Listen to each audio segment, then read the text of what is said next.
ನಮಸ್ಕಾರ ಸ್ನೇಹಿತರೆ, ಮನೆಯಲ್ಲಿಯೇ ಕಾಂಪೋಸ್ಟ್ ತಯಾರಿಸುವ ವಿಧಾನವನ್ನು ಈಗಾಗಲೇ ನಿಮಗೆ ನಾನು ತಿಳಿಸ್ಕೊಟ್ಟಿದ್ದೀನಿ. ಆದರೆ ಇದಕ್ಕೆ ಬಹಳ ಸಮಯ ಬೇಕಾಗುತ್ತೆ. ಜೊತೆಗೆ ದುರ್ವಾಸನೆಯನ್ನು ಸಹ ನಾವು ಸಹಿಸಿಕೊಳ್ಬೇಕಾಗತ್ತೆ.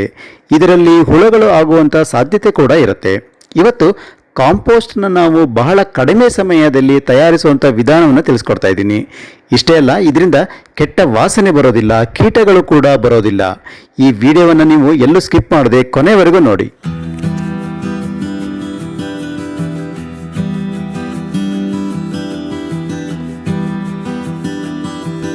ಸ್ನೇಹಿತರೆ, ಬಹಳ ಕಡಿಮೆ ಸಮಯದಲ್ಲಿ ನೀವು ಕಿಚನ್ ವೇಸ್ಟ್ನಿಂದ ಕಾಂಪೋಸ್ಟನ್ನು ತಯಾರಿಸಬೇಕು ಅಂತಂದರೆ ಇದಕ್ಕಾಗಿ ನೀವು ಕಾಂಪೋಸ್ಟ್ ಸ್ಟಾರ್ಟರ್ ಅಥವಾ ಕಾಂಪೋಸ್ಟ್ ಆಕ್ಸಿಲರೇಟರ್ ಪೌಡರನ್ನು ಉಪಯೋಗಿಸಬೇಕಾಗತ್ತೆ.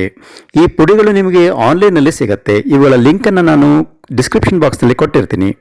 ಈ ಪುಡಿಯನ್ನು ಉಪಯೋಗಿಸೋದ್ರಿಂದ ಬಹಳ ಬೇಗ ಕಾಂಪೋಸ್ಟ್ ತಯಾರಾಗುತ್ತೆ. ಅಷ್ಟೇ ಅಲ್ಲ, ಕಾಂಪೋಸ್ಟ್ನಿಂದ ಬರುವಂತಹ ಕೆಟ್ಟ ವಾಸನೆ ಕೂಡ ಕಡಿಮೆ ಆಗುತ್ತೆ ಹಾಗೂ ಕಾಂಪೋಸ್ಟ್ಗೆ ಹುಳುಗಳು ಕೂಡ ಬರೋದಿಲ್ಲ. ಬಹಳ ಸುಲಭವಾಗಿ ನೀವು ಕಾಂಪೋಸ್ಟನ್ನು ತಯಾರಿಸಿಕೊಳ್ಬಹುದು. ಈ ಪುಡಿಯಲ್ಲಿ ನೈಟ್ರೋಜನ್ ಹಾಗೂ ಸಾವಯವ ಪದಾರ್ಥಗಳ ಜೊತೆ ಉಪಕಾರಿ ಸೂಕ್ಷ್ಮಜೀವಿಗಳು ಅಂದರೆ ಲ್ಯಾಕ್ಟೋಬ್ಯಾಸಿಲಸ್ನಂತಹ ಬೆನಿಫಿಷಿಯಲ್ ಮೈಕ್ರೋಬ್ಸ್ ಇರುತ್ತೆ. ಇದರಿಂದಾಗಿ ಕಿಚನ್ ವೇಸ್ಟ್ ಬಹಳ ಬೇಗ ಕಾಂಪೋಸ್ಟ್ ಆಗಿ ಪರಿವರ್ತನೆಗೊಳ್ಳುತ್ತೆ. ಜೊತೆಗೆ ಕೆಟ್ಟ ವಾಸನೆಯನ್ನು ತಡೆಯೋದಕ್ಕೆ, ಕೀಟಗಳನ್ನು ತಡೆಯೋದಕ್ಕೆ ಇದು ಸಹಾಯ ಮಾಡುತ್ತೆ. ಈ ಪುಡಿಯನ್ನು ಯಾವ ರೀತಿ ಉಪಯೋಗಿಸೋದು ಅನ್ನೋದನ್ನು ತಿಳಿಸ್ತೀನಿ. ಅದಕ್ಕಿಂತ ಮೊದಲು ನಾವು ಮನೆಯಲ್ಲಿ ಕಿಚನ್ ವೇಸ್ಟ್ನಿಂದ ಕಾಂಪೋಸ್ಟನ್ನು ತಯಾರಿಸೋ ವಿಧಾನವನ್ನು ಮತ್ತೊಮ್ಮೆ ಕ್ವಿಕ್ ಆಗಿ ನೋಡ್ಕೊಂಡು ಬರೋಣ ಬನ್ನಿ. ಮೊದಲಿಗೆ ಕಿಚನ್ ವೇಸ್ಟ್ ಅಂತಂದರೆ ತರಕಾರಿ ಸಿಪ್ಪೆಗಳು, ಹಣ್ಣುಗಳ ಸಿಪ್ಪೆ, ಒಣಗಿರುವಂತಹ ಹೂವುಗಳು, ಇಂತಹ ಪದಾರ್ಥಗಳನ್ನು ಕಟ್ ಮಾಡಿ ಇಟ್ಕೊಳ್ಳಿ.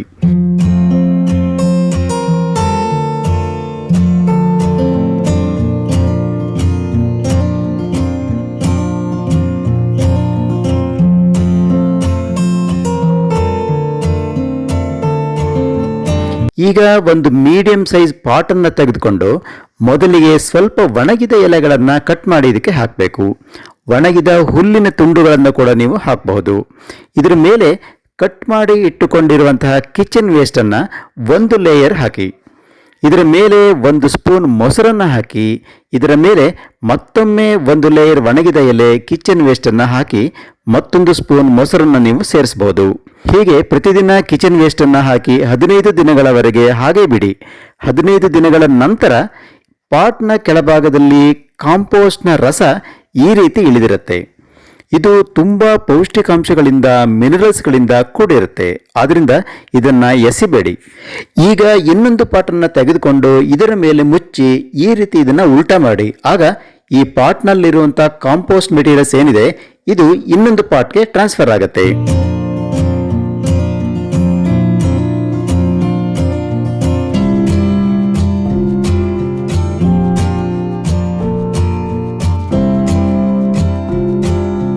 ಈಗ ಈ ಪ್ಲೇಟ್ನಲ್ಲಿರುವಂತಹ ಈ ಕಾಂಪೋಸ್ಟ್ ರಸವನ್ನು ಇದರ ಮೇಲೆ ಹಾಕಬೇಕು. ಈಗ ಇದರ ಮೇಲೆ 1 ಸ್ಪೂನ್ ಬೇಕಿಂಗ್ ಸೋಡಾವನ್ನು ಉದುರಿಸಿ. ಹೀಗೆ ಮಾಡೋದ್ರಿಂದ ಕಾಂಪೋಸ್ಟ್ನ ಕೆಟ್ಟ ವಾಸನೆ ಕಡಿಮೆ ಆಗುತ್ತೆ. ಈಗ ಇದರ ಮೇಲೆ ಸ್ವಲ್ಪ ಪ್ರಮಾಣದಲ್ಲಿ ನೀಮ್ ಕೇಕ್ ಪೌಡರನ್ನು ಉದುರಿಸಬೇಕು. ನಂತರ ಸ್ವಲ್ಪ ಪ್ರಮಾಣದಲ್ಲಿ ಹಸುವಿನ ಗೊಬ್ಬರ ಅಥವಾ ಕಾಂಪೋಸ್ಟನ್ನು ಹಾಕಿ ಪುನಃ 15 ದಿನ ಹಾಗೆ ಬಿಡಿ. ಈಗ ಈ ಕಾಂಪೋಸ್ಟ್ ಬಿನ್ನನ್ನು ಸ್ವಲ್ಪ ದಿನಗಳ ಮಟ್ಟಿಗೆ ಬಿಸಿಲಿನಲ್ಲಿ ಇಡಬಹುದು. ಸರಿಸುಮಾರು 2 ರಿಂದ 3 ತಿಂಗಳಲ್ಲಿ ಅತ್ಯಂತ ಫಲವತ್ತಾದ ಕಾಂಪೋಸ್ಟ್ ತಯಾರಾಗುತ್ತೆ. ಇದರಲ್ಲಿ ಗಟ್ಟಿ ಪದಾರ್ಥಗಳು ಡಿಕಂಪೋಸ್ ಆಗದೆ ಉಳಿದಿರುವಂತಹ ಸಾವಯವ ಪದಾರ್ಥಗಳು ಹಾಗೆ ಇರುತ್ತೆ.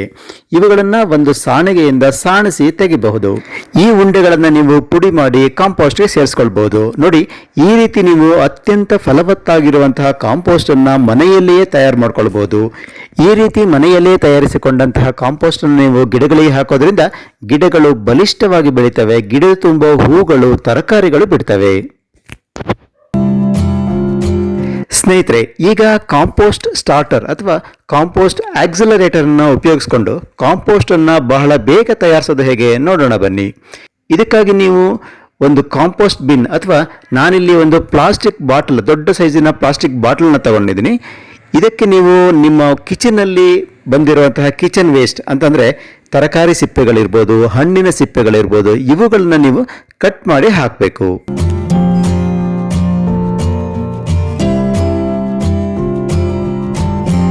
ಇದರ ಮೇಲೆ 1 ಚಮಚ ಕಾಂಪೋಸ್ಟ್ ಸ್ಟಾರ್ಟರ್ ಪುಡಿಯನ್ನು ಉದುರಿಸಬೇಕು. ಅಂದರೆ ಮೇಲ್ಭಾಗದಲ್ಲಿ ಸಂಪೂರ್ಣವಾಗಿ ನೀವು ಇದನ್ನ ಉದುರಿಸಬೇಕು.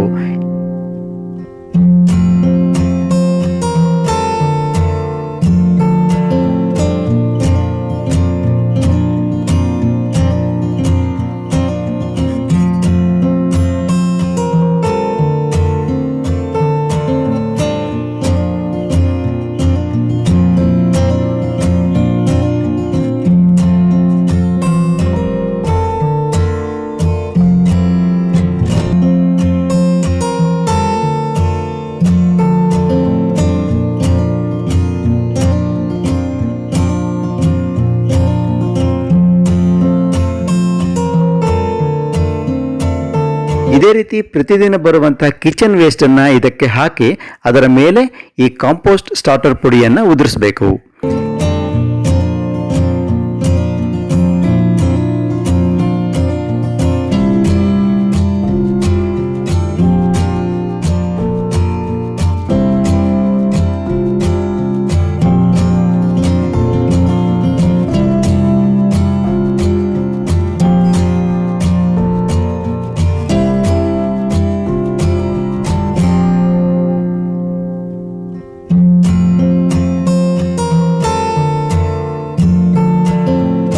ಹೀಗೆ 15ರಿಂದ 25 ದಿನಗಳವರೆಗೆ ಈ ಕಾಂಪೋಸ್ಟ್ ಬಹುಮಟ್ಟಿಗೆ ತಯಾರಾಗಿರುತ್ತೆ.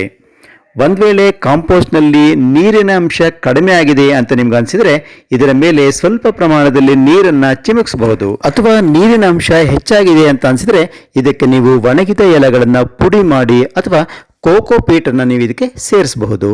ಇದರಿಂದ ಒಳ್ಳೆಯ ಗೊಬ್ಬರ ತಯಾರಾಗುತ್ತೆ, ಅಂದರೆ ಒಳ್ಳೆಯ ಕಾಂಪೋಸ್ಟ್ ತಯಾರಾಗುತ್ತೆ. ನೋಡಿರಲ್ಲ ಸ್ನೇಹಿತರೆ, ಬಹಳ ಕಡಿಮೆ ಅವಧಿಯಲ್ಲಿ ಮನೆಯಲ್ಲಿಯೇ ನೀವು ಕಾಂಪೋಸ್ಟನ್ನು ಹೇಗೆ ತಯಾರು ಮಾಡ್ಕೊಳ್ಬಹುದು ಅಂತ. ಹೀಗೆ ಮಾಡೋದ್ರಿಂದ ಕಾಂಪೋಸ್ಟ್ನಲ್ಲಿ ಕೆಟ್ಟ ವಾಸನೆ ಬರೋದಿಲ್ಲ, ಜೊತೆಗೆ ಕಾಂಪೋಸ್ಟ್ಗೆ ಹುಳಗಳು ಕೂಡ ಬರೋದಿಲ್ಲ.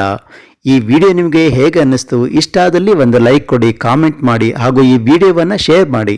ಜೊತೆಗೆ ಜ್ಞಾನ ವಿಜ್ಞಾನ ಚಾನಲ್ಗೆ ಸಬ್ಸ್ಕ್ರೈಬ್ ಆಗಿ ಪಕ್ಕದಲ್ಲಿರುವ ಬೆಲ್ ಐಕಾನನ್ನು ಪ್ರೆಸ್ ಮಾಡಿ.